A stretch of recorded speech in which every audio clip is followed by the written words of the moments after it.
The long-awaited review into the anti-bikie laws has been handed over to the state government, but the details are being kept under wraps. Jonathan Lee explains. It was a symbolic handover of a delayed report into one of the nation's most controversial laws. For 9 months, the government has awaited the findings, but there were no answers today from the Attorney-General or the Premier. The LNP quick to paint it as a sham. And it's been a closed shop inquiry because there have been no public hearings, there's been no testing of evidence. There was a direction to water down the LNP's very successful, tough anti-bikie laws. It was left to the Health Minister to explain why it's being withheld from the public. The report will be considered by the government.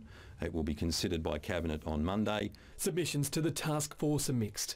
Lawyers stating the anti-association legislation, control orders and special police powers are fraught with risk of police corruption. The CCC saying several outlaw motorcycle gangs have already sought to re-establish a presence on the Gold Coast after their influence waned. Former detective and criminologist Terry Goldsworthy maintains the VLAD laws don't work.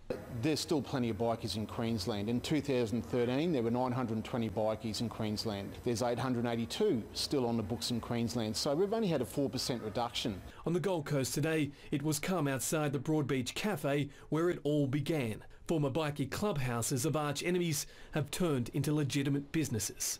Repealing the law is far from a certainty. Labor must pass a bill in Parliament, and with minority government, that requires the support of crossbenchers. Cabinet will consider the review on Monday, with an interim report released soon after. Both parties are spoiling for a fight. Jonathan Lee, 10 Eyewitness News.